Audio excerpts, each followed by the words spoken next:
Good morning, welcome to Pub Football. Miles and Jimmy here. We're going to look back at last night's Premier League games because Friday night football happened again and predict the scores for the rest of the Premier League weekend. Jimmy, we'll start with last night quickly.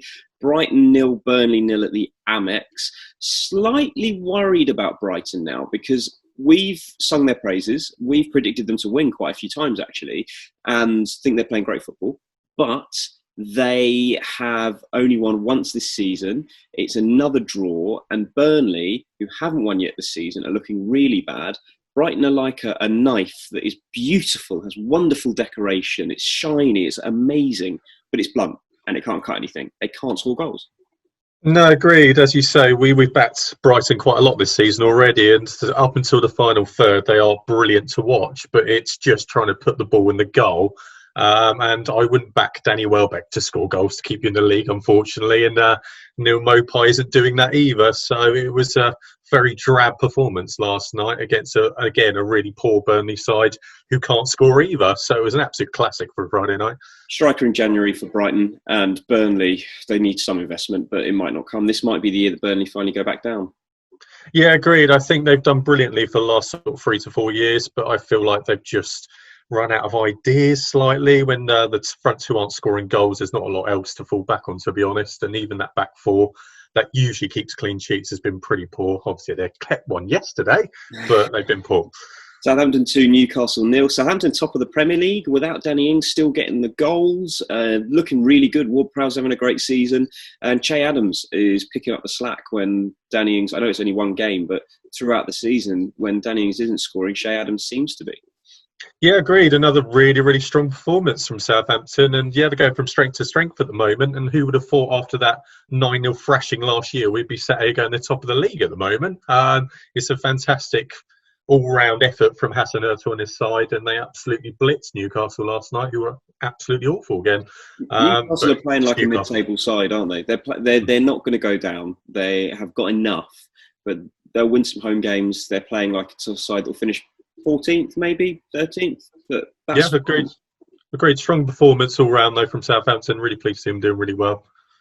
On to today's games. The first kickoff is the biggest game of the weekend, I think. Goodison Park, 12:30. Everton host Manchester United. A struggling Man United. Midweek was embarrassing for them in the Champions League. Everton have sort of hit a little bit of a wall over the last couple of weeks, but still have a lot of quality through that team. James Rodriguez is back. I don't think Richarlison's back. I think he's still suspended. But I think they'll still have enough to go past this Man United team, who I think are really poor. Yeah, agreed. Both teams, as you say, aren't in the greatest of form. United especially, really poor against Arsenal last Sunday. Topped off with a really, really awful performance in the week. And you expect Everton to come back a little bit. 2 defeats on the bounce. I think James makes a massive difference to that side because you look at that first 11, it's a really good team. But apart from that, there's not a lot behind it. And I think he makes a massive difference. And I think they're going to nick it, to be honest, mate. I think it's going to be 2-1. I think it's going to be 2-1 as well. But on Man United, I actually think it's good that they lost in midweek. If they'd beaten a team like they did with PSG, I think we'd see a similar performance to Arsenal and Chelsea, which would be drab and boring. I think they're going to be drab and boring, but I think they're going to have a bit more because Ollie's under serious pressure now. On to Crystal Palace Leeds. I am going to give you my prediction first because it might surprise you. I am going to say this is going to be a high-scoring game, and I think Crystal Palace is going to win 3-2 because Leeds have sort of... The dust has settled on Leeds now, slightly. Last weekend being the start of that. They're still a good side, great win against Leeds United, against Aston Villa, can't beat themselves. But this is where we're going to see them as not a team that's going to finish in Europe. And Palace, I think, have been really solid this season and have got goals in them now. I can't see Palace scoring 3 goals at home, unfortunately. But, as you say, I thought, Leeds got absolutely torn to shreds by Leicester last week, didn't they? And it was, they kind of played into their hands slightly, didn't they? The kamikaze football worked perfectly for Jamie Vardy on the counter. And, I've got a feeling they're going to obviously play a lot better than that. And I think they are going to nick it. I do think they're going to win. I think it's going to be a 1-0 away win. Ooh, very contrasting. We're normally pretty similar if a goal either way.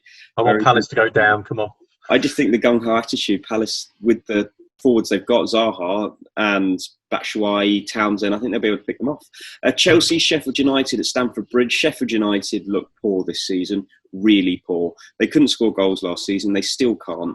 And their defence is worse because, yes, they've had some injuries, but unfortunately, I was listening to TalkSport and Darren Bent put it perfectly. The Premier League's an intelligent league and it always figures you out. And it feels like teams have figured out Sheffield United's style from last season and Sheffield United haven't evolved enough. No, agreed. And as you say, when you can't score goals, that's a massive, massive issue. And to rely on young Rhian Brewster to do that for you is a big ask. And as you say, Chelsea have been very good. Picked up a very good performance against Burnley last week. Ziyech played very well too, which is good to see. I think they're going to win really convincingly. I think it's going to be about 4-0. I think it's going to be 3-0 Chelsea. I think they'll just get it done. I don't think not necessarily think they'll push for a massitive score. West Ham, Fulham at the London Stadium, 8 o'clock tonight. Those late night Saturday games, which actually are all right when we're locked down. When we're in the pub, we're sort of a bit too drunk by then. But this is a difficult game. Fulham got their first win last weekend, so should be confident. West Ham, I think, have been brilliant this season, a lot better than we thought they'd be. This is just one of those games that there's something in the back of my mind that thinks there could be. West Ham are the type of team that can be upset in these games. Agreed. As you say, both playing really well at the moment, especially West Ham against the big boys have done really, really well. They were really unlucky last week against Liverpool not to nick something. And as you say, home against Fulham should be a banker. I think it's going to be a draw, 1-1. I think West Ham will just get it. Just get it, 1-0. No Mikel Antonio means they're a little bit blunter up top. On to Sunday's games. Starting the weekend, West Bromwich Albion, Tottenham Hotspur. West Brom, quite simply put, don't look good enough for the Premier League right now, which is why they'll probably get something against Spurs. Oh, God, they've been terrible so far, haven't they? And to be honest, I think Spurs are going to win really, really convincingly. I think they're going to win about 3-0. Spurs have been great on the road this season. It's the home form that had been a struggle. First home win last weekend. And I agree. I think Tottenham will score a few goals. I think West Brom will get one because Tottenham can't. We kept one clean sheet, and that was. Have we? I don't know. We don't keep clean sheets. 3-1 to Spurs. I don't think we'll keep a clean sheet. And it's hard to say this as an Arsenal fan, but I think Spurs might really challenge this year, and it's very, very difficult to say because it's so open. But we will see. We need Bale to hit his stride, which he hasn't yet. And the defence is still slightly frail, but I know pretty much all the defences are frail. If Laporte can stay fit, City probably have the best defence now with Van Dijk being out. Liverpool look a little bit shaky at the back, but I don't know, there's something about it. I like Højbjerg. I want to see Højbjerg put in with Lo Celso and Ndombele and see how that works. That would be amazing. But Sissoko's doing a good job as well. Leicester Wolves at the King Power. This is going to be a high-scoring draw because both teams are very, very good. I think it's going to be the complete opposite. I think it's going to be 0-0. I think they're just going to cancel each other out. Both playing very well. Both doing very well in the league. I think it's going to be 0-0. 2-2. I think it's going to be 2-2. Same result, but different aspects. I think it's going to be a good game. I said biggest game of the weekend before about Everton Man United. I was wrong. It's 4:30 tomorrow. Manchester City Liverpool at the Etihad. How could I forget about that? This is going to be a big statement of intent from whoever wins. It's going to be very tight. If Liverpool win, I already think the league is probably theirs. If Manchester City win, I don't necessarily believe that because City have looked slightly more vulnerable. And I know Liverpool lost 7-2, but that was a one-off.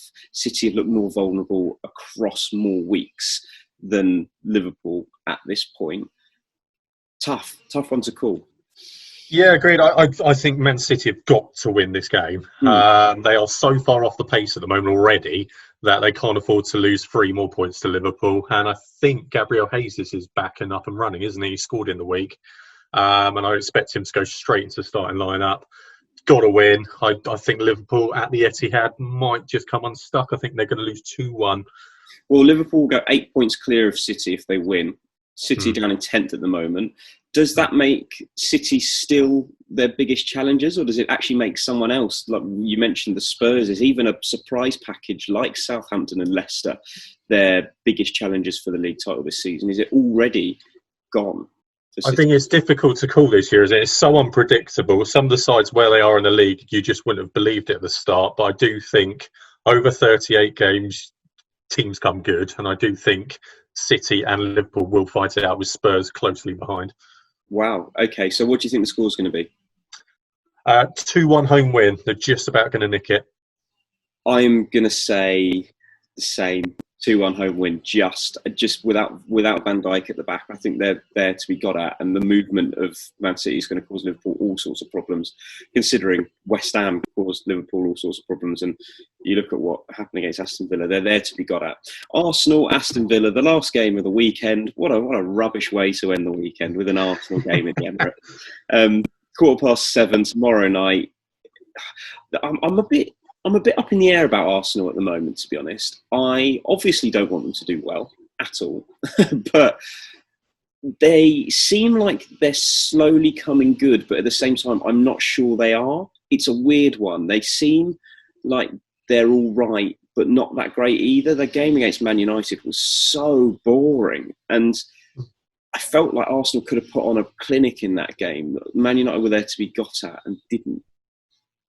Yeah, no, I get what you mean. I remember obviously watching the Spurs United game, and Spurs were clinical, took their chances, destroyed United, and Arsenal were a bit more patient, didn't create too much. Eventually got a penalty and stuck it away and held on for the win. But as you said, I'm still not convinced by the shape. I haven't been convinced by the shape all season yet. Neither of us like three at the back, though, do we? No. Unless you're a team at the bottom of the league.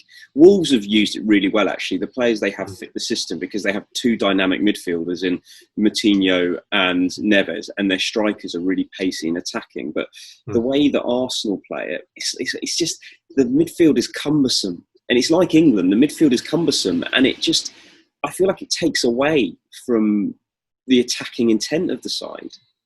Yeah, agreed. And as you say, those two midfield, Partey and El Neni, just don't have that attacking flair to really affect the game in the final third. And that's the issue. With that back three, you've lost someone like an Ozil, or just someone in that gap who can do something a bit different. Even Ceballos. Yeah, I'm just not convinced by it. It just bothers me that we're probably going to struggle till 1-0 at the weekend when we should be smashing them back 4.